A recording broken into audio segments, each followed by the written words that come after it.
Good evening all of you, सभी बच्चों को गुड इवनिंग। आप सभी का वेलकम है हमारे इस नए सेशन में। और आज हम स्टार्ट करने वाले हैं जो कंप्यूटर के एमसीक्यू है उनके बारे में चर्चा करेंगे। काफी लंबे टाइम से बच्चे इस रिगार्डिंग बोल रहे हैं कि सर एमसीक्यू लेके आइए, और अगर पीवाईक्यू करवा दे तो बहुत अच्छा होगा। फाइनली अभी हम पीवाईक्यू करने वाले हैं अलग अलग स्टेट के, सिर्फ राजस्थान के नहीं, जो डिफरेंट स्टेट्स हैं उनके जो पीवाईक्यू है वो निकालेंगे हम। और बिल्कुल जीरो से शुरू करने वाले हैं अपन। जो आपका फर्स्ट चैप्टर है ओवरव्यू ऑफ कंप्यूटर, वहां से अपन एमसीक्यू स्टार्ट कर रहे हैं।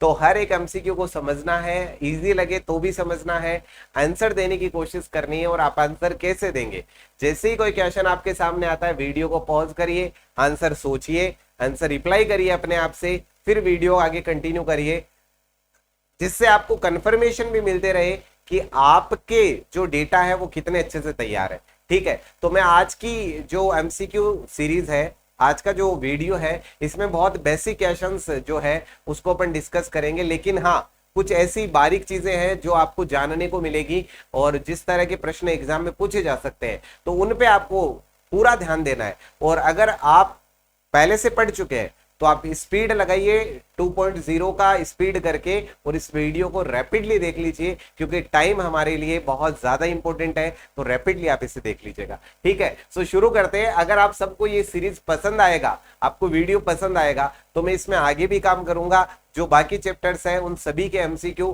बड़े लेवल पर, लाइक 100 एमसीक्यू पर चैप्टर के, ये कोशिश अपन करेंगे। ठीक है, स्टार्ट करते हैं। सबसे पहला क्वेश्चन जो है उससे स्टार्ट करते हैं। सबसे पहला क्वेश्चन है, निम्नलिखित में से कंप्यूटर के 4 प्रमुख कार्य कौन से? 4 प्रमुख कार्य पूछे गए। इनपुट, मदरबोर्ड, डेटा और CPU. Data, bits, bytes, input, learning, thinking, modelling, transmission, और इनपुट, प्रोसेसिंग, आउटपुट, स्टोरेज। देखो, बड़ी सिंपल सी बात है। जो भी डेटा होगा, जो भी डेटा होता है, वो पहले क्या होता है सर? वो पहले होता है इनपुट। वो पहले क्या होता है? डेटा पहले क्या होता है? इनपुट होता है। इनपुट के बाद फिर क्या होता है सर? इनपुट के बाद डेटा प्रोसेस होता है। लेकिन इस प्रोसेस होने से पहले भी यहां पे वो जो इनपुट आपने दिया है वो क्या होगा? वो स्टोर होगा। वो क्या होगा? स्टोर होगा। स्टोर होने के बाद फिर वो क्या होगा? प्रोसेस। अब प्रोसेस हो गया, जस्ट लाइक कोई भी डेटा जो है वो प्रोसेस हो गया। प्रोसेस होने के बाद फिर से वो क्या होगा? फिर से वो स्टोर होगा, और उसके बाद वो क्या होगा? उसके बाद उसका आउटपुट आपको मिलने वाला है। उसके बाद उसका आउटपुट जो है वो आपको मिलेगा। तो आंसर क्या हो गया? आंसर हमारा हो गया डी, इनपुट, प्रोसेसिंग, आउटपुट और स्टोरेज। चलिए नेक्स्ट प्रश्न पे चलते हैं। क्वेश्चन नंबर 2 आता है हमारे पास। इनपुट, प्रोसेसिंग, आउटपुट व स्टोरेज को सम्मिलित रूप से क्या कहते हैं? अब आपको यह कहा जा रहा है कि सर एक तो इनपुट है, एक तो क्या है? इनपुट है। इसके बाद क्या है? प्रोसेसिंग है। इसके बाद क्या है? प्रोसेसिंग है। इसके बाद क्या है सर? आउटपुट है। इसके बाद क्या है सर? स्टोरेज है। तो इन आप सभी को अगर एक साथ बोलना चाहे तो क्या बोलोगे? तो भाई मैं तो इसको क्या बोल दूंगा? मैं तो बोल दूंगा कंप्यूटर सिस्टम यूनिट। बाकी ऑप्शंस भी है, आप उन्हें भी देख सकते हैं, बट हमारा आंसर डायरेक्टली क्या हो जाएगा? कंप्यूटर सिस्टम यूनिट हो जाएगा। ठीक है, फिर आगे चलते हैं नेक्स्ट प्रश्न की तरफ। अगला प्रश्न है, आपने यूजर ने, आपने का मतलब है यूजर ने, ठीक है, कंप्यूटर को एक गणना की प्रक्रिया का मतलब है कैलकुलेशन का एक प्रोसेस हेतु आंकड़े प्रदान किए। ठीक है भाई, फिर क्या हुआ? इन आंकड़ों सहित डेटा कहलाएगा। ये जो आंकड़े आपने दिए हैं, इन आंकड़े देने की जो प्रोसेस है उसको क्या कहेंगे? ये एक्चुअल में पूछना चाह रहा है। तो भाई अगर आंकड़े आप दे रहे हो कंप्यूटर को, तो इसका मतलब तो ये हुआ कंप्यूटर में आप आंकड़े क्या कर रहे हो? इनपुट कर रहे हो। और इनपुट करने के लिए हम डायरेक्टली वर्ड कौन सा यूज करेंगे? इनपुट करेंगे। बाकी देखिए, इंसर्ट डेटा, इनबिल्ट और आउटपुट, तो हमारा आंसर क्या हो जाएगा? इनपुट हो जाएगा हमारा आंसर। फिर आगे चलते हैं क्वेश्चन नंबर 4 पर। निम्नलिखित में से क्या इनपुट चरण का भाग नहीं है? इनमें से कौन है जो इनपुट का पार्ट नहीं है? डेटा कैप्चर, निर्देशों का प्रदर्शन, डेटा संग्रहण, एनकोडिंग। देखो, डेटा कैप्चर क्या होता है? कोई भी जो डेटा आप इनपुट कर रहे हैं वो पहले क्या होगा? कैप्चर होगा। ठीक है, इसके बाद में हमने कहा डेटा संग्रहण, फिर क्या होगा? स्टोर होगा। एनकोडिंग, एनकोडिंग का मतलब जस्ट लाइक आपने ए प्रेस किया तो कंप्यूटर, आप पहली लाइन पढ़ते हैं कि कंप्यूटर तो ए के बारे में जानता ही नहीं है। वो तो किस में लेगा? वो तो डेटा को लेता है 0 और 1 में। वो तो डेटा को किस में लेता है? वो तो डेटा को लेता है सर 0 और 1 में। अब आपने कहा सर डेटा को 0 और 1 में अगर ले रहा है तो फिर काम कैसे चलेगा? हमने तो ए दिया है, इसका मतलब ये जो डेटा है बीच में एक प्रोसेस होगा, और वो कौन सा प्रोसेस होगा? वो एनकोडिंग का प्रोसेस होगा। इसका मतलब ये भी किसका पार्ट है, ये भी इनपुट का पार्ट है। तो आंसर क्या होगा, हमने ये पूछा गया है भाग नहीं है, हमसे क्या पूछा गया, भाग नहीं है, तो हम कह देंगे निर्देशों का प्रदर्शन जो है वो इसका भाग नहीं है। ठीक है, फिर आगे चलते हैं अगले प्रश्न की तरफ। जो कुछ कंप्यूटर में टाइप, सबमिट या ट्रांसमिट किया जाता है उसे हम क्या कहते हैं भाई, टाइप करना, उसके बाद कह रहा है सबमिट करना, और उसके बाद क्या कहा जा रहा है, ट्रांसमिट करना, उसके बाद कहा जा रहा है ट्रांसमिट करना। इन सब को आप क्या कहते हैं, इनपुट कहते हैं, आउटपुट कहते हैं, डेटा कहते हैं या सर्किटरी कहते हैं। तो बड़ा सिंपल सा काम है, जब टाइप वर्ड हमने देखा तो टाइप वर्ड से ही लॉजिक लगा लिया कि टाइप का मतलब ही क्या है, टाइप का मतलब ही है सर इनपुट से, टाइप का मतलब ही किससे, टाइप का मतलब भी है डायरेक्टली इनपुट से। फिर आगे चलते हैं नेक्स्ट क्वेश्चन की तरफ। कंप्यूटर में डेटा दर्ज करने के लिए निम्नलिखित में से किसका उपयोग किया जाता है। कंप्यूटर में अगर आपको डेटा दर्ज करना है तो किसका उपयोग करोगे, सिंपल सी बात है, हमारा आंसर क्या हो जाएगा, इनपुट डिवाइस। सर आप तो बड़े चिल्लो टाइप के प्रश्न लेके आए हो भाई, मैंने कहा है शुरुआत कर रहे हैं, शुरुआत जीरो से की जाती है, और जीरो के जो प्रश्न है वो यहीं से, मैं अगर मान लो आपको यहीं से अगर मैं एक अच्छा प्रश्न बना के पूछूं, यहां पर आपने कहा इनपुट डिवाइसेस, मैं आपको पूछता हूं एक छोटा सा प्रश्न पूछता हूं, ठीक है, बताइए मुझे प्राइमरी इनपुट डिवाइस कौन सा होता है। मैं इनपुट डिवाइस नहीं पूछ रहा हूं, मैं पूछ रहा हूं प्राइमरी इनपुट डिवाइस कौन सा होता है। तो भाई ये जो बेसिक पॉइंट है ना, इनसे ही आपके कुछ ऐसे लॉजिक्स है जो आपने उन पे ध्यान ही नहीं दिया है, या फिर आपने पढ़ा तो है लेकिन डिटेल से नहीं पढ़ा है। मैंने पूछ लिया primary input device, most of the बच्चों ने इनपुट डिवाइस पढ़ रखा है बट प्राइमरी इनपुट डिवाइस नहीं पढ़ा। ठीक है, तो प्राइमरी इनपुट डिवाइस में वैसे तो दो वर्ड आते हैं, कौन कौन से आते हैं, तो सर कीबोर्ड आप लिखते हैं और दूसरा क्या लिखते हैं आप, माउस लिखते हैं। लेकिन अगर दोनों साथ में आ जाए तो प्रायोरिटी किसको देंगे, कीबोर्ड को देंगे। किसको देंगे, कीबोर्ड। अब मैं एक प्रश्न और पूछ लेता हूं, कीबोर्ड कितने टाइप के होते हैं बताओ, कीबोर्ड कितने टाइप के होते हैं बताइए जी, कीबोर्ड कितने टाइप के होते हैं। सर कीबोर्ड के भी टाइप होते हैं, sir normal keyboard, standard keyboard, अरे ये कीबोर्ड दो टाइप के होते हैं। ठीक है, अब आपने कहा कीबोर्ड या सर डिवाइसेस, मैंने कहा कीबोर्ड ही ले लीजिए सबसे पहले। तो कीबोर्ड में क्या है, दो टाइप है। ठीक है, तो कौन कौन से है, सीरियल और पैरेलल। ठीक है, दो टाइप है, सीरियल और पैरेलल। वैसे आगे जाके डिवाइसेस में भी बात करेंगे, क्योंकि सीरियल और पैरेलल सिर्फ इसके टाइप नहीं है, आगे जाकर पोर्ट से भी जुड़ा हुआ आएगा, सीरियल पोर्ट और पैरेलल पोर्ट। तो भाई जो छोटे छोटे प्रश्न है उनमें बहुत सारी चीजें सीखने को मिलेगी, थोड़ा सा टाइम दीजिए सर। मैं आपके लिए 50 प्रश्न लेके आया हूं, ये श्योर है 50 में अगर आपने पूरा सिलेबस भी पढ़ रखा है तो कम से कम 3-4 ऐसे क्वेश्चन मिलेंगे जहां पर आपका ध्यान नहीं गया और वो एग्जाम में डायरेक्ट पूछे जा सकते हैं, इसलिए पूरा ध्यान से देखिए।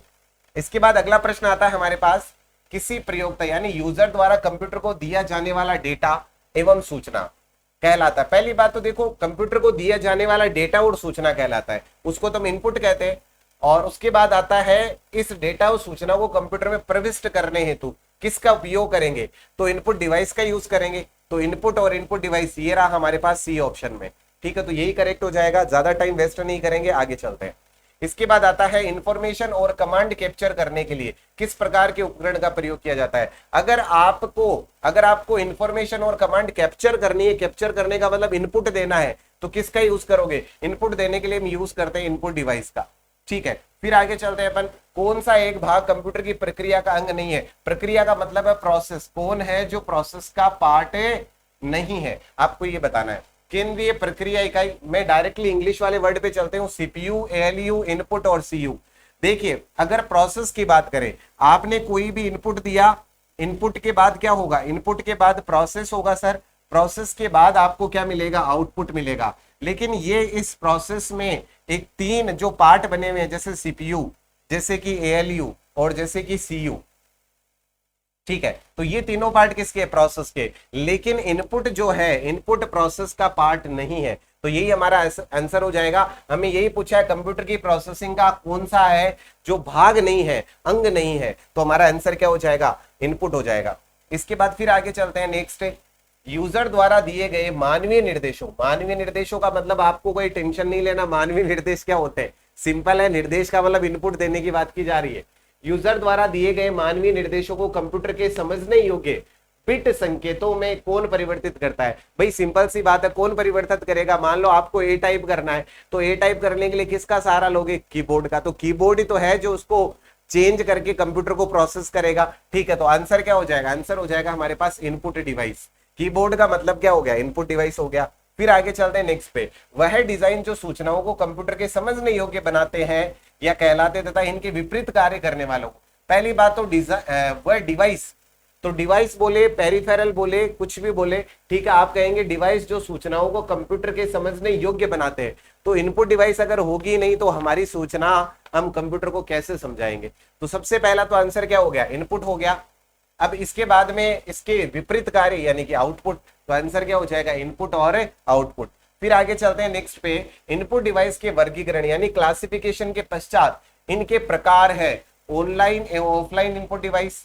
ऑनलाइन एवं ऑफ इनपुट डिवाइस तो मैं डायरेक्टली बता देता हूं क्या आंसर हो जाएगा? Online and offline input device हो जाएगी। ऑनलाइन में क्या आता है? जैसे कीबोर्ड है तो कीबोर्ड तो क्या है? ऑनलाइन है। और ऐसे कुछ डिवाइसेस है जिसे हम इनपुट के रूप में ही काम में लेते हैं, लेकिन वो डायरेक्टली कंप्यूटर से कनेक्ट नहीं होते, वो होते हैं ऑफलाइन। जैसे कि डिजिटल कैमरा। अगर आपसे पूछा जाए डिजिटल कैमरा जो है वो किस तरह का डिवाइस है? डिजिटल कैमरा किस तरह का डिवाइस है? तो आपके आंसर ऑप्शन मिलेंगे। एक तो ऑप्शन मिल जाएगा इनपुट, और इनपुट के ब्रैकेट में लिखा आ जाएगा मान लीजिए ऑनलाइन, और फिर से एक ऑप्शन मिल जाएगा इनपुट, और इस इनपुट के ब्रैकेट में लिखा आ जाएगा ऑफलाइन। तो आपको करना क्या है? आपको करना है इनपुट में कौन सा? इनपुट में ऑफलाइन वाला करना आपको। ठीक है भाई, फिर आगे चलते हैं। इनपुट को आउटपुट या इंफॉर्मेशन में किसके द्वारा बदला जाता है? सिंपल सी बात पूछी जा रही है, ये इनपुट है, इसको अगर आउटपुट में बदला जाएगा। अब आउटपुट तो ठीक है, लेकिन एक शब्द बहुत काम का है, कौन सा? इंफॉर्मेशन। देखो सर, कोई भी जो आप डेटा, देखो मैं क्या बोल रहा हूं, कोई भी जो डेटा आप कंप्यूटर को देने वाले हो, इनपुट करने वाले हो, वो प्रोसेस होके आउटपुट में मिलेगा। जो आउटपुट में डेटा मिल रहा है उसे इंफॉर्मेशन कहते हैं। Information is what? Data after processed. जब डेटा प्रोसेस हो जाता है उसके बाद जो डेटा हमें मिलता है, कहने को तो हम डेटा बोल रहे हैं, लेकिन उसे एक्चुअल वर्ड उसके लिए क्या होगा? इंफॉर्मेशन। इंफॉर्मेशन का मतलब है जब डेटा एक प्रॉपर फॉर्म में हमें मिलता है उसको हम क्या कह देते हैं? इंफॉर्मेशन कह देते हैं। तो यहां पर बीच का जो प्रोसेस है, यहां पर कौन है? तो हमने कह दिया ये है सर प्रिंटर, कीबोर्ड, सीपीयू। तो ये देखो, अभी प्रोसेसिंग में हमने 3 वर्ड पढ़े थे, एएलयू, सीयू और सीपीयू। ठीक है, तो यहां पर एक ही ऑप्शन है, दैट मींस आंसर क्या हो जाएगा? CPU, central processing unit. ठीक है, फिर आगे चलते हैं नेक्स्ट क्वेश्चन की तरफ। कौन सा डिवाइस कंप्यूटर सिस्टम को प्रोसेसिंग के लिए सूचना भेजता है? कौन सा डिवाइस कंप्यूटर सिस्टम को प्रोसेसिंग के लिए सूचना भेजता है? तो प्रोसेसिंग के लिए इनपुट डिवाइस अगर होगा ही नहीं तो सूचना भेजी कैसे जाएगी? दैट मींस आंसर क्या हो जाएगा? Input device. इसके बाद फिर आगे चलते हैं। कीबोर्ड किस तरह का यंत्र है? यंत्र का मतलब वही है भाई, आपसे क्या पूछा जा रहा है? कीबोर्ड किस तरह का डिवाइस है? तो ये किस तरह का है? इनपुट डिवाइस है। ठीक है, इसके बाद फिर आगे चलते हैं। ये बताओ मुझे, कीबोर्ड की खोज किसने की थी और कब की थी? ठीक है, अभी मैं बताऊंगा, आप टेंशन मत लीजिएगा। कंप्यूटर में सबसे अधिक प्रयोग होने वाला निवेश या युक्ति क्या है? निवेश का मतलब इनपुट है भाई, है ना। बच्चे कहते हैं ना कि सर ये देखो हिंदी में पढ़ाया करो। अब बताओ, निवेश वर्ड आने से कभी इनपुट माइंड में आएगा क्या? ठीक है, अब आएगा। ठीक है, तो आपने कह दिया कि सर इनपुट यूनिट, इनपुट जो डिवाइस है वो कौन सी है? इनपुट डिवाइस कौन सा है? इनपुट डिवाइस देख लीजिए कौन सा है। आपने कह दिया sir keyboard, punch card, video, scanner. ठीक है, कंप्यूटर में सबसे अधिक प्रयोग, देखो स्कैनर भी इनपुट डिवाइस है, लेकिन मैंने कीबोर्ड को क्यों चुना? क्योंकि ये प्राइमरी लेवल पर यूज होता है। प्राइमरी लेवल पर का मतलब है सबसे ज्यादा यूज होता है। ठीक है, और ये बहुत अच्छा प्रश्न बनता है कि प्राइमरी इनपुट डिवाइस कौन सा है, बहुत अच्छा प्रश्न बनता है। ठीक है, तो चलते हैं आगे अपन। नेक्स्ट आता है कंप्यूटर का प्राथमिक, ओ हो सर इसी की तो बात कर रहे थे हम। क्या बात कर रहे थे अपन? प्राइमरी इनपुट डिवाइस, इसकी बात चल रही थी अभी। प्राइमरी इनपुट डिवाइस कौन सा है? तो आंसर क्या हो जाएगा? कीबोर्ड। अगर आंसर सारे के सारे प्रश्न जो मैं करवा रहा हूं अगर आपको याद हो रहे हैं क्लास में, तब तो देखो करवाने का मजा है, अदरवाइज मैं भी परेशान होऊंगा, आप भी परेशान होगे। तो भाई कमेंट में नीचे जरूर बता देना कि सर मुझे याद हो रहा है। अगर याद हो रहा है तो मैं और मेहनत करूंगा और ऐसे वीडियोस आपके लिए लेके आएंगे, प्रॉपरली उसको डिस्कस करेंगे। याद नहीं हो रहा तो मैं भी क्यों परेशान हूं, आप भी क्यों हो, है ना भाई। दोनों का टाइम इंपॉर्टेंट है। इसके बाद फिर आगे चलते हैं नेक्स्ट पे। नेक्स्ट आता है कंप्यूटर में प्रयुक्त इनपुट डिवाइस कीबोर्ड के संबंध में सत्य कथन कौन सा है? कीबोर्ड के संबंध में। अच्छा भाई, keyboard peripheral online input device है, ठीक है जी। कीबोर्ड कंप्यूटर का स्टैंडर्ड, ओ हो। अभी थोड़ी देर पहले तो एक बात आई थी, क्या? एक तो बात आ गई प्राइमरी इनपुट डिवाइस, और प्राइमरी के लिए ही दूसरा वर्ड क्या आ गया? स्टैंडर्ड।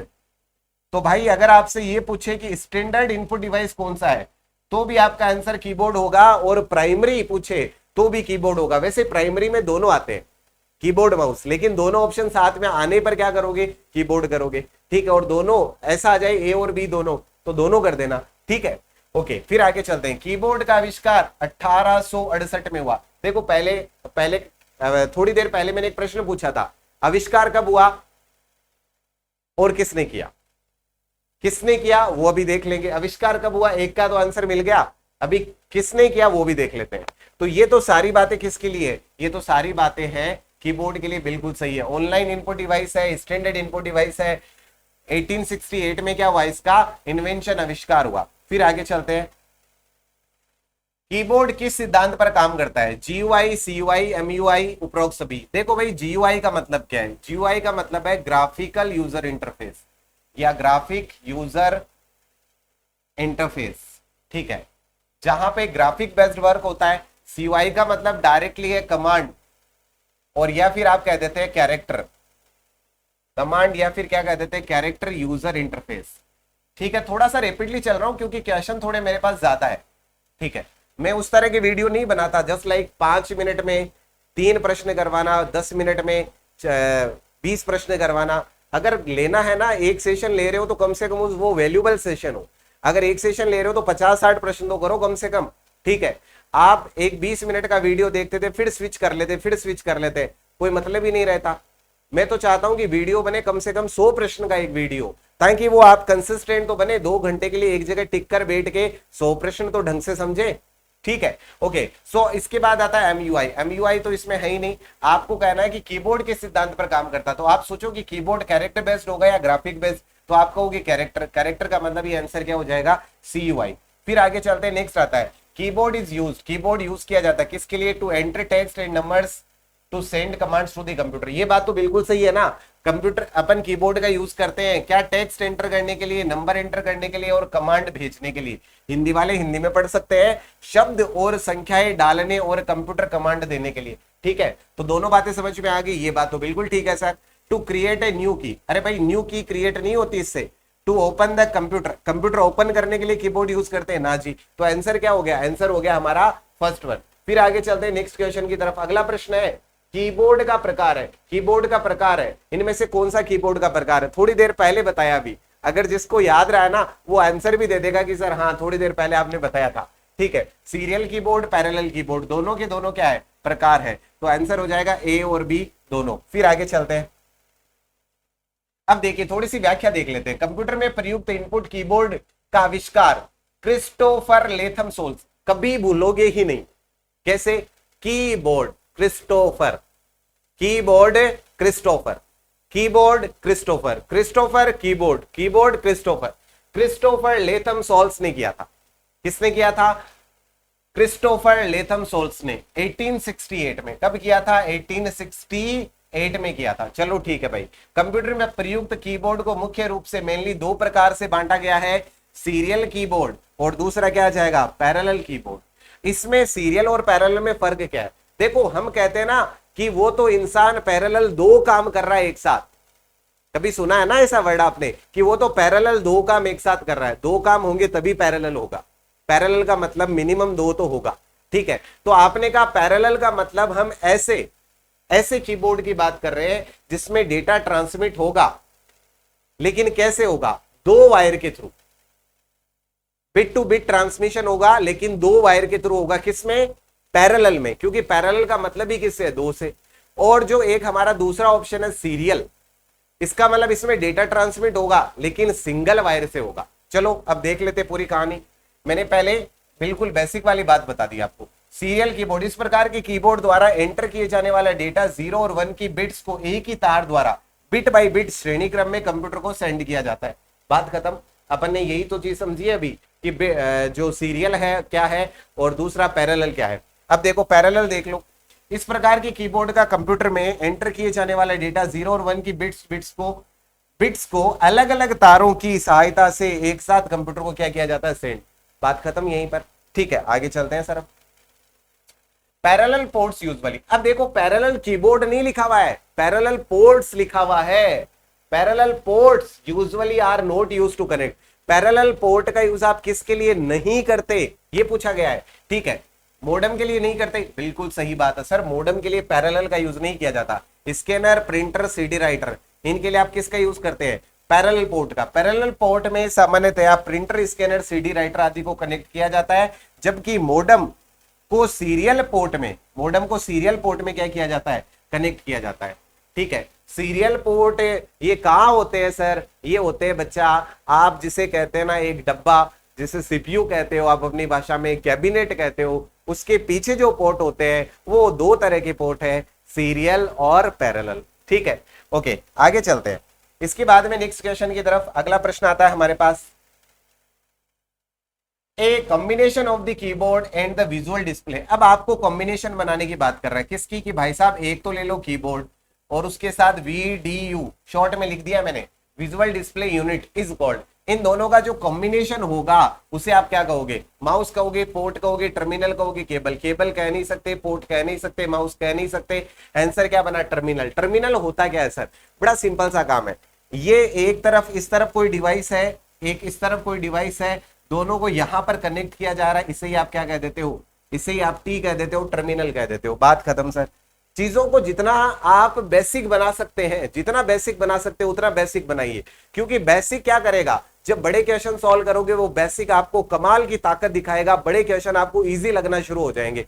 ठीक है, आगे चलते हैं। कीबोर्ड का जनक किसे कहा जाता है, अभी हमने देखा था कीबोर्ड, कीबोर्ड याद आया कुछ, यस, क्रिस्टोफर लोथम सॉल्स। ठीक है, क्रिस्टोफर लोथम सॉल्स ने ही, और कब बनाया था, अब अगर आपके मुंह से यार आवाज नहीं आ रही ना कब बनाया था, तो इस क्लास का कोई मतलब नहीं है। कब बनाया था, 1868। आंसर क्या हो जाएगा, 1868। अगर ये आपके माइंड में आया था दैट मींस आपको ये कंटिन्यू करना चाहिए क्लास, क्योंकि आपको याद हो रहा है सर। इसके बाद फिर आगे चलते हैं। निम्न में से कौन सा इनपुट डिवाइस अकाउंटिंग हेतु एक अकाउंटेंट द्वारा सर्वाधिक प्रयुक्त किया जाता है, अकाउंटिंग हेतु इनमें से कौन सा डिवाइस है जो अकाउंटिंग, अरे भाई अकाउंटेंट क्या करेगा, डेटा इनपुट करेगा। इनपुट करने के लिए सबसे ज्यादा जरूरत किसकी पड़ेगी, नंबर्स एंटर करने के लिए माउस की सॉरी कीबोर्ड की जरूरत पड़ेगी, तो आंसर क्या हो जाएगा, आंसर हो जाएगा कीबोर्ड। फिर आगे चलते हैं। सामान्यतया डिजिटल दुनिया में प्रयुक्त अधिकांश कीबोर्ड में लेआउट का प्रकार होता है। देखो लेआउट किसे कहते हैं, पहले तो ये समझो आप, ये कीबोर्ड है, ये क्या है, ये कीबोर्ड है आपका। ठीक है, इसमें ये जो तीन लाइन है, इन तीन लाइन को ही आप लेआउट कह देते हैं। ठीक है, अब अगर ऊपर वाली लाइन में QWERTY ऐसे लिखा हुआ आ रहा है फर्स्ट लाइन में, इसे ही आप क्या कह देते हो, अरे भाई थोड़ा सा गलत लाइन लग गया। ठीक है, इसे ही हम क्या कह देते हैं, इसे हम कह देते हैं सर क्वेटी कीबोर्ड, इसे हम क्या कह देते हैं, क्वेटी कीबोर्ड। यही प्रचलन में है अभी, यही क्या है, यही प्रचलन में है सर, क्वेटी कीबोर्ड क्या है, प्रचलन में है। चलो आगे चलते हैं। कंप्यूटर जगत में, कंप्यूटर जगत में क्वेटी किसका प्रकार है, क्वेटी किसका प्रकार है, तो हम कह देंगे सर ये कीबोर्ड का प्रकार है। फिर आगे चलते हैं। क्वेटी keyboard design was originally intended to, क्वेटी को मूल रूप से किसके लिए डिजाइन किया गया था, make typing harder and inefficient. ठीक है, improve the typing accuracy, make the typing more efficient, typing को और सक्षम बनाने के लिए, टाइपिंग स्पीड बनाने के लिए, तो make the typing more efficient. ठीक है, कुछ बुक्स में इसके आंसर गलत दिए हुए हैं, उनको नहीं पढ़ना है, गलत आंसर नहीं याद करना है, सही आंसर होगा मेक टाइपिंग मोर एफिशिएंट। ठीक है, क्वेटी कीबोर्ड बनाने के पीछे है टाइपिंग को और ज्यादा क्या बनाए, एफिशिएंट बनाए। ठीक है, एफिशिएंट में दोनों बातें आ जाती है, speed accuracy. Qwerty refers to, qwerty किससे संदर्भित है, अरेंजमेंट ऑफ हार्डवेयर पार्ट्स, ना चीना कीबोर्ड में हार्डवेयर का नहीं, हम तो की बात करते हैं सर। ठीक है, अरेंजमेंट ऑफ कीज, हाँ ये बात ठीक है, arrangement of keys on standard English computer keyboard, ये बात ठीक है भाई। ठीक है, अरेंजमेंट ऑफ की बात चल रही है। उसके बाद अरेंजमेंट ऑफ ओनली फंक्शन की, ना क्वेटी में फंक्शन की तो बात ही नहीं होती। अभी एग्जांपल देके समझाया ना क्वेटी क्या चीज है, जो तीन रो होती है उसके लिए आप क्वेटी वर्ड यूज करते हैं। अरेंजमेंट ऑफ ओनली न्यूमेरिकल की, ना जी, आंसर क्या हो गया, आंसर हो गया हमारा बी। फिर आगे बढ़ते हैं सर। कंप्यूटर कीबोर्ड पर तीर, ये जो एरो बने होते हैं इस तरह के जो एरो बने होते हैं, ठीक है, इस तरह के जो एरो बने होते हैं, तो इस तरह के जो एरो बने होते हैं इनकी संख्या कितनी होती है? भाई मैंने एरो बना के ही बता दिए कितनी संख्या होती है, जितनी मेन डायरेक्शन होती है। देखो main direction, sub direction, sub direction 4 है, मेन डायरेक्शन 4 है, तो मेन डायरेक्शन जितनी होती है उतने ही तीर के निशान की संख्या होती है, यानी कि आंसर क्या हो जाएगा? 4 हो जाएगा, क्योंकि डायरेक्शन तो वैसे 8 है, तो हम तो मेन डायरेक्शन की बात कर रहे हैं, जो मुख्य दिशाएं हैं वो। द एरोज की, home key, end key, page up and page down की। देखो भाई ये क्वेश्चन पढ़ने से पहले एक बात सुनना, और ध्यान से सुनना और ध्यान से समझना। ये एक कोई फाइल है जिसमें आप काम कर रहे हो, ठीक है, यहां पर ऐसे पूरा डॉक्यूमेंट बना हुआ है। अब यहां पर आपका कर्सर जो है वो क्या कर रहा है? ब्लिंक कर रहा है, ठीक है, ब्लिंक कर रहा है साहब, यहां पर कर्सर ब्लिंक कर रहा है यहां पर, ठीक है। अब आपने कहा साहब एक बात बताओ, मुझे अगर इस लाइन के स्टार्टिंग में आना तो क्या करूं? मैंने कहा बेटा छोटा सा काम करना, आपको क्या करना है सर बताओ? मैंने कहा एक काम करना है, आपकी कीबोर्ड में एक बटन है, कौन सा? होम बटन, उसको प्रेस करना, स्टार्टिंग में आ जाओगे। ध्यान से समझना, लॉजिकल बात है। अच्छा सर मुझे मान लो मैं स्टार्टिंग में आ गया सर, मुझे एंड में जाना सर वापस, कोई बात नहीं बेटा, एक काम करना, एंड बटन है आपके कीबोर्ड में, वो प्रेस कर देना, एंड में चले जाओगे। सर मुझे अगले पेज में जाना है, कोई बात नहीं भाई, पेज डाउन कर देना। सर मुझे ऊपर वाले पेज में जाना है, कोई बात नहीं भाई, पेज अप कर देना। सर मुझे ऊपर वाली लाइन में जाना है, कोई बात नहीं भाई, एरो ऊपर वाली प्रेस कर देना। सर मुझे इस वर्ड के आगे पहुंचना है, कोई बात नहीं, एरो प्रेस कर देना। सर मुझे इधर आगे पहुंचना है, एरो प्रेस कर देना। सर ये पूरी राम कहानी मैंने क्यों गाई है? सारे के सारा जो खेल है ना वो डायरेक्शन बेसिस पे चल रहा है, और कौन कौन से की मैंने डायरेक्शन बेसिस पे लिए हैं? Page up, page down, and, home, और सारे के सारे जो आपके एरो है वो। तो ये सारे के सारे की जो मैंने अभी बोले, ये जो डायरेक्शन की बात कर रहे हैं, इन सभी को क्या कहते हैं? देखिए sir, the arrow key, home key, end key, page up and page down key in a computer keyboard are classified.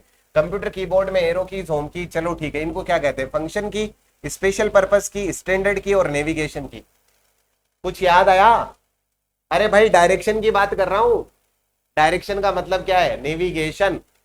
अरे गूगल में यूज करते हो ना नेविगेशन, ये वही है। लेकिन मैंने इतनी सारी बातें क्यों कही? क्योंकि आपके अकॉर्डिंग तो नेविगेशन ये सिर्फ 4 ही थे, लेकिन मैंने बाकी बातें क्यों समझाई है? भाई ये जो home, and, page down, page up, ये भी क्या है? ये भी नेविगेशन है। ये भी क्या है?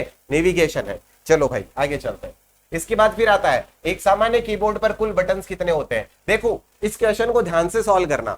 ये क्वेश्चन अगर एग्जाम में आए, तुम रट्टा मार के जाओगे, गलत करके आ जाओगे। रट्टा मार लिया सर, किताब में 104 था, बढ़िया किया। अगर ये प्रश्न इसी ऑप्शन के अकॉर्डिंग आएगा तब ठीक है, लेकिन याद रखना अगर ये क्वेश्चन आए और ऑप्शन में अगर 108 हो, प्रायोरिटी इसी को देना, प्राथमिकता इसी को देना भाई। प्राथमिकता किसको देना है? प्राथमिकता देना 108 को। ऐसे ही तो गड़बड़ होती है, रट्टा मार के चले गए सर, कितना होगा? 104 होगा सर, पढ़ के आऊं मैं तो उस किताब में लिखा हुआ था उत्तर यही है सर। अरे भाई जब तक उत्तर ये है तब तक इसमें 108 का ऑप्शन नहीं है। 108 ऑप्शन आ जाएगा, ऑप्शन ये करेक्ट होगा। बात समझ में आ गई? ठीक है, ओके आगे चलते हैं। फिर नेक्स्ट आता है वह विशेष कूट संख्या जो कीबोर्ड की किसी कुंजी को दबाने। देखो ये मान लीजिए एक बटन है, इसको आप क्या करोगे? प्रेस करोगे। इसको आपने क्या किया? बटन को प्रेस किया, ठीक है, किसी कुंजी को दबाने या दबाई हुई कुंजी को छोड़ने। अच्छा प्रेस करने के बाद फिर आपने क्या कर दिया? छोड़ दिया, एस्केप कर दिया, ठीक है। छोड़ने के लिए कंप्यूटर को प्रेषित करता है, उसे क्या कहते हैं? जब आपने की प्रेस किया और देन आपने की को छोड़ दिया, तो ये जो पूरा का पूरा सिनेरियो क्रिएट होता है, इसे कहते हैं की कोड।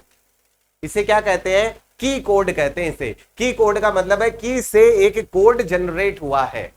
इसको कैसे बोलेंगे? की से एक कोड जनरेट हुआ है। आंसर क्या हो जाएगा? की कोड आंसर हो जाएगा। इसका मतलब जब आपने कीबोर्ड में प्रेस किया, ठीक है, तो वहां से क्या हुआ है? कोड जनरेट हुआ है। मैंने कहा की कोड, इसी को कहते हैं की कोड, ठीक है। जो बच्चे ये सोच के बैठे थे सर तो बहुत चिल्लू चिल्लू प्रश्न करवाएंगे, वही करवा रहा हूं सर, लेकिन मैंने एक बात पहले बोली थी, सीखने को मिलेगा आपको, ठीक है। आगे बढ़ते हैं। नेक्स्ट क्वेश्चन आता है हमारे पास, 33 हो गया था हमारा, ये 34। कंप्यूटर कुंजी पटल कीबोर्ड की कुंजी उत्पन्न करती है। क्या उत्पन्न करती है? सॉफ्टवेयर, अनुदेश, कूट, प्रोग्राम और संचालन। ये देखो, अनुदेश का मतलब है इंस्ट्रक्शन, कूट का मतलब है कोड, इंस्ट्रक्शन, कोड, जनरेट करती है। क्या? कीबोर्ड के जो कुंजी पटल्स होते हैं, कीबोर्ड की जो कीज होती है, वो क्या करते हैं? कोड जनरेट करते हैं। ठीक है जी। इसके बाद फिर आगे चलते हैं। Blinking point, blinking point text में आपकी पोजीशन दर्शाता है। इसे क्या कहते हैं? इसे कह देते हैं आप पॉइंटर या कर्सर। तो आपका आंसर हो जाएगा कर्सर। पॉइंटर किसे कहते हैं? ये जो इस तरह का एरो बना होता है, इस तरह का जो एरो बना होता है, इसे आप क्या कह देते हैं? इसे आप कह देते हैं सर, इसे आप कह देते हैं पॉइंटर। और ये जो इस तरह का एक साइन आता है, इसे आप क्या कह देते हैं? कर्सर कह देते हैं। ठीक है, इसे आप कर्सर कह देते हैं, इसे पॉइंटर कह देते हैं। अब भी याद नहीं रहेगा तो भाई फिर याद रहेगा ही नहीं। ठीक है, ओके, चलिए आगे चलते हैं। नेक्स्ट आता है कंप्यूटर कीबोर्ड पर सबसे ऊपर की पंक्ति में, सबसे ऊपर की पंक्ति में F1 से F12 तक जो बटन्स होते हैं उन्हें क्या कहा जाता है? उन्हें फंक्शन की क्या कहा जाता है? हर बच्चे को पता है। काम की बात ये नहीं है, काम की बात ये नहीं है जो मैंने अभी बताई है। काम की बात मैं थोड़ी देर बाद बता रहा हूं कि इन हर फंक्शन की का अपना एक फंक्शन है और वो क्या है वो आपको याद होना चाहिए। ठीक है, कंप्यूटर कीबोर्ड पर फंक्शन कीज की संख्या कितनी होती है? और ये कोई प्रश्न गलत करके आ जाए ना तो ऐसे बच्चों को बहुत बड़ा पुरस्कार मिलना चाहिए। ठीक है, किसका पुरस्कार सर? तो सर आप जानते हैं, शॉर्टकट की जो अंतिम कार्य को दोहराती है। देखो यहां पर ऑप्शन डायरेक्टली कंट्रोल Z है, लेकिन यहां पर ऑप्शन क्या हो सकता है? F4 भी हो सकता है, F4 भी हो सकता है। F4 और कंट्रोल Z दोनों के दोनों इसके आंसर है। तो यहां पर F4 भी हो सकता है और कंट्रोल Z भी हो सकता है। ठीक है, कंप्यूटर में किसी प्रोग्राम विंडो में हेल्प बॉक्स खोलने के लिए, हेल्प बॉक्स अगर खोलना है तो क्या करोगे? तो डायरेक्टली F1 प्रेस करोगे। F1 का मतलब क्या है? F1 का मतलब है हेल्प बॉक्स ओपन करना। F1 का मतलब क्या है? हेल्प लेने के लिए आप यूज करोगे F1 का। ठीक है, इसके बाद फिर आगे चलते हैं। हाँ, इसमें जैसे एक आया F11, F10, F9, तो मैं अभी सभी के बारे में चर्चा करने वाला हूं, तो आप डिटेल से देखिएगा। कंप्यूटर कीबोर्ड में फंक्शन कुंजियों के सही अनुप्रयोग यानी कि उनके यूज जो है उनकी बात करते हैं। सबसे पहले F2 का यूज किसके लिए करते हैं? सोचो भाई, सोचो। एक फोल्डर बनाया, F2 दबाया, क्या होगा? फोल्डर रीनेम करने के लिए। तो ये लो भाई, फोल्डर रीनेम का मतलब हो गया सिंपल फाइल, फोल्डर कुछ भी हो रीनेम करने के लिए। तो ये तो मैच हो गया इससे। ठीक है, तो इधर वाले ऑप्शन में अगर देखते हैं तो ये थर्ड वन वाला तो ये गया बाहर, और ये तो हो सकता है, ये हो सकता है, ये भी गया बाहर। ये देखो, ए में थर्ड, बी में फोर्थ, तो फोर्थ वाला बी कंप्लीट करते हैं, ये बी में फोर्थ हो गया रिफ्रेश करने के लिए। अब अगला देखिए सी में क्या होगा? F7 होता है स्पेलिंग के लिए, स्पेलिंग एवं ग्रामर संबंधी त्रुटि जांचने के लिए, स्पेलिंग चेक करने के लिए, स्पेलिंग को चेक करने के लिए। तो आपका आंसर क्या हो गया? आंसर हो जाएगा, आपने कहा सर सी में 2 आ जाएगा, सी में 2 इसमें है, तो यही आपका आंसर हो गया। मतलब ये भी क्या हो गया? गलत हो गया। और ये F11 वेब ब्राउजर को फुल स्क्रीन, अरे वेब ब्राउजर नहीं, किसी भी विंडो को फुल स्क्रीन पर करने के लिए किसका यूज करते हैं? F11 का यूज करते हैं। मतलब फुल स्क्रीन का मतलब F11 है, F11 का मतलब फुल स्क्रीन है। अब देखो सारे के सारे जो 12 के 12 जो फंक्शन किए मैं सभी के यूजेस बता रहा हूं, तो ये काम की बात है, यहां से प्रश्न बन सकता है। ठीक है, आपने कहा F1 हेल्प हो गया, खत्म। F2 रीनेम हो गया, सिंपल। कंट्रोल F2 करोगे तो प्रिंट प्रीव्यू आ जाएगा। 2 बातें आ गई। अगर सिर्फ F2 कर रहे हो तो रीनेम है, कंट्रोल F2 कर रहे हो तो क्या हो गया? प्रिंट प्रीव्यू हो गया। इसके बाद देखो F3 search, F4 repeat last action, Alt+F4 close any program, F5 refresh, F6 किसी वेब ब्राउजर में एड्रेस बार में जाने के लिए, F6 जैसे आप प्रेस करोगे एड्रेस बार में चले जाओगे, F7 spelling and grammar, F8 MS word में 2 बार, F8 दबाने पर कोई शब्द व 3 बार दबाने पर क्या हो जाता है? लाइन या पैराग्राफ सेलेक्ट हो जाता है। चेक कर लेना एक एक। ठीक है, F8 कंप्यूटर सिस्टम ऑन करते समय बूट मेन्यू में जाने के लिए, कंप्यूटर को बूट करवाने के लिए भी हम F8 का क्या करते हैं? यूज करते हैं। ठीक है, F9 ईमेल सेंड व रिसीव में, माइक्रोसॉफ्ट आउटलुक में ईमेल भेजने व प्राप्त करने के लिए। तो ये काम नहीं आता, फिर भी आपको ध्यान रखना है। F10 किसी प्रोग्राम विंडो में मेन्यू बार में जाने के लिए। ठीक है, F11 किसी, देखो F10 जो है ना, F10 जो है वो का वही काम करता है एल्टर, जो एल्ट बटन है ना वो भी। अगर मान लीजिए आप किसी प्रोग्राम में काम कर रहे हैं, आपने F10 प्रेस किया तो आप किस में जाओगे? मेन्यू बार के जो ऑप्शंस है वो उसको एक्टिवेट करेगा। एग्जैक्टली ये काम एल्टर करता है। एल्टर भी क्या करेगा? जो मेन्यू बार के ऑप्शंस है उनको क्या करता है? एक्टिवेट करता है। ठीक है, इसके बाद F12 सेवेज के लिए, सेवेज के लिए क्या करते हैं? F12। ठीक है, या कंट्रोल प्लस F12 अगर आप यूज करते तो पहले से सेव डॉक्यूमेंट को क्या करना? ओपन करना, उसके लिए कंट्रोल प्लस F12 यूज करते हैं। तो ये मैंने सारे बटन्स के जो फंक्शन किए हैं उनके यूजेस बता दिए। कीबोर्ड पर एरो तीर के निशान रूप में जो जाने जाते हैं उन्हें कहा जाता है, उन्हें कहते हैं अपन नेविगेशन की। ठीक है, थोड़ी देर पहले ही डिस्कस हुआ है हमारा। किसी विशेष कार्य स्पेशल फंक्शन को करने के लिए कौन सी की का अन्य की के साथ, तो फंक्शन की का यूज करते हैं अपन, कंट्रोल की का यूज करते हैं, नंबर की का यूज करते हैं, डिलीट की का यूज करते हैं। बताइए किसका यूज करेंगे? तो हमारा आंसर होगा, अगर सर फंक्शन की बात करें तो किसी दूसरे की के साथ जनरली इन्हें नहीं प्रेस करते, कंट्रोल के साथ हम जनरली, जैसे कॉपी करना है तो कंट्रोल C यूज करते हैं, पेस्ट करना कंट्रोल V यूज करते हैं, इस तरह से। ठीक है, ओके, फिर आगे बढ़ते हैं सर नेक्स्ट क्वेश्चन की तरफ।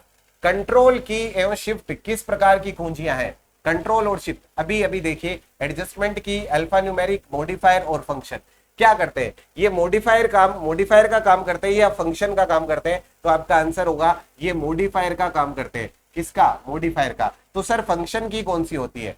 F1 to F12 ये होती है आपकी फंक्शन की।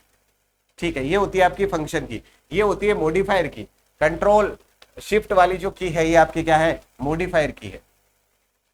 स्पेशल टास्क के लिए अन्य कुंजियों के साथ किन कुंजियों का प्रयोग किया जाता है? स्पेशल टास्क के लिए insert, delete, control shift, left arrow, right arrow, page up, page down.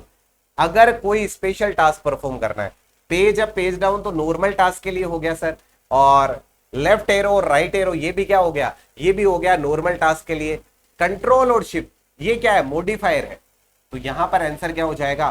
Control और shift. Insert delete, insert delete वाली बात है तो डिलीट भी एक पर्टिकुलर फंक्शन को एग्जीक्यूट करता है, और हमसे पूछा गया स्पेशल टास्क, तो उसके लिए हम यूज करते हैं कंट्रोल और शिफ्ट का यूज करते हैं। ठीक है, इसके बाद फिर आगे चलते हैं। Which of the following is not a modifier key in an IBM compatible computer? एक IBM समदर्शी कंप्यूटर, समदर्शी का मतलब कंपेटिबल है। ठीक है, समदर्शी कंप्यूटर में इनमें से कौन एक मॉडिफायर कुंजी नहीं है? कंट्रोल शिफ्ट टैब विंडो की। मैं कह रहा हूं आप तो इस IBM कंप्यूटर वाला जो वर्ड लिखा है ना वो आपको डिस्टर्ब करने के लिए लिखा गया है। आप तो डायरेक्टली ये सोचिए भाई यहां क्या पूछा जा रहा है? मॉडिफायर कुंजी नहीं है। आप तो ये सोचिए इनमें से कौन सा मॉडिफायर कुंजी नहीं है जिसका यूज आप दूसरे फंक्शन एग्जीक्यूट करने के लिए नहीं करते। ऐसे सोचना है, ऐसे सोचेंगे तो आंसर क्या आ जाएगा? टैब आ जाएगा। आंसर क्या आ जाएगा? टैब आप फंक्शन एग्जीक्यूट करने के लिए नहीं करते। टैब तो आप जो एक प्रॉपर इंडेंट होते हैं, इंडेंट जो होते हैं जैसे 0.5 का या 1 इंच का या सेंटीमीटर का जो इंडेंट होता है उसको, जैसे यहां पर मान लीजिए इस डॉक्यूमेंट में मैं काम कर रहा हूं, कर्सर यहां पर चल रहा है, स्पेस दूंगा तो यहां पर आएगा। लेकिन अगर मान लीजिए यहां पर कर्सर है और यहां से क्या दे दिया, यहां से अगर टैब दे दिया, ये डायरेक्टली जंप कर जाएगा यहां पर। ठीक है, और जिसने थोड़ा सा भी काम किया कंप्यूटर पर उसको पता है। इसके बाद में आगे चलते हैं। Control shift and enter called, control shift और एल्टर को आप क्या कहते हो? एडजस्टमेंट की कहते हो, फंक्शन की कहते हो, मॉडिफायर की कहते हो, अल्फा न्यूमेरिक की कहते हो। भाई अब भी अगर इस प्रश्न का उत्तर आपसे नहीं मिल रहा है, आपको नहीं आ रहा है, तो बहुत दुख की बात है। इसका मतलब आंसर क्या हो जाएगा? आंसर बहुत बार रिपीट हो चुका है, आंसर हो जाएगा मॉडिफायर की। इसके बाद आता है the wild card character for matching any number of characters. कितनी भी संख्या में वर्णों का मिलान करने के लिए वाइल्ड कार्ड वर्ण कौन सा होता है? हाइफन साइन होता है, एम्परसेंड होता है, एस्ट्रिस साइन होता है और डॉलर साइन होता है। तो कौन सा जो नंबर है, कौन सा कितनी भी संख्या में वर्णों का मिलान करने के लिए वाइल्ड कार्ड वर्ण कौन सा होता है? यानी ऐसा कौन सा कैरेक्टर या ऐसा कौन सा सिंबल होता है जिसका यूज आप वाइल्ड कार्ड वर्ण की तरह करते हैं? तो इस तरह के जो क्वेश्चंस होते हैं इनका आंसर बड़े सिंपल होता है। इसे आप क्या कह देते हैं? एस्ट्रिस्क साइन कह देते हैं, और इसको ऐसे बनाया जाता है, इसको ऐसे बनाया जाता है। ठीक है, इसके बाद आता है start window menu list open shortcut की क्या होगी? Start window menu. ठीक है, इसके लिए शॉर्टकट की क्या होगी वो आपको बताना है। क्या करना है? स्टार्ट जो विंडो की मेन्यू लिस्ट है उसको स्टार्ट करने के लिए आप किसका यूज करोगे ये आपको बताना है। तो आंसर क्या हो जाएगा? कंट्रोल एस्केप के थ्रू कर सकते हैं, विंडो की के थ्रू कर सकते हैं, तो दोनों ही है। आंसर हो जाएगा बोथ ए एंड बी। और लास्ट प्रश्न पे मैं काम कर रहा हूं, किसी प्रोग्राम विंडो को बंद करने का शॉर्टकट की क्या होगा? उससे पहले मैं ये बताना चाहूंगा कि ये सेशन आपको कैसा लगा है ये जरूर मुझे बताइए, ताकि मुझे आइडिया रहे कि मुझे आगे और इस तरह के सेशन बनाने हैं या नहीं बनाने। ठीक है, क्योंकि मैं पहले ही बता चुका हूं, अगर आपको सेशन यूजफुल लग रहा है, आपको डेटा याद हो रहा है, आपके कुछ नया सीखने को मिल रहा है, तब तो मुझे आगे सेशन बनाने चाहिए। अदरवाइज हम दोनों के लिए टाइम इंपॉर्टेंट है, आपके और मेरे लिए, तो हम दोनों हमारे टाइम को सही यूटिलाइज करें। तो उसके लिए जरूर आप मुझे बताइएगा कि सेशन कैसा लगा है। तो लास्ट क्वेश्चन, किसी प्रोग्राम विंडो को बंद करने का शॉर्टकट की क्या होगा? तो control F4, control plus F5, alter plus F4। Alter F4 हमने पहले ही पढ़ लिया था कि एल्ट के साथ F4 हम यूज करते हैं किसी प्रोग्राम को क्या करने के लिए, बंद करने के लिए। इसके अलावा F4 जो किसी भी एक्शन को रिपीट करने के लिए हम किसका यूज करते हैं? ओनली F4 का। जब फंक्शन की बात आती है, किसी एक्शन को रिपीट करने के लिए हम किसका यूज करते हैं? F4 का। तो ये थे 50 प्रश्न जो ओवरव्यू ऑफ कंप्यूटर से जुड़े हुए थे, जिसमें मैंने जनरली अगर मैं कहूं तो मैंने एक डिवाइस है जिसको कवर किया और वो है कीबोर्ड। ठीक है, आगे अगर आपको बहुत अच्छा लगेगा ये वीडियो तो मैं इस तरह के और भी ढेर सारे वीडियो और मिनिमम 50 से नीचे तो क्वेश्चन लेके नहीं आऊंगा। अगर करेंगे तो अच्छा करेंगे, अदरवाइज करेंगे ही नहीं। ठीक है, तो ये हमेशा से रहा है सोचना, और आगे भी इसी थॉट के ऊपर काम करेंगे। तो अभी के लिए इतना ही, मिलते हैं नेक्स्ट वीडियो में। सभी को बेस्ट ऑफ लक, जम के तैयारी करिए, बेस्ट से बेस्ट तैयारी करिए।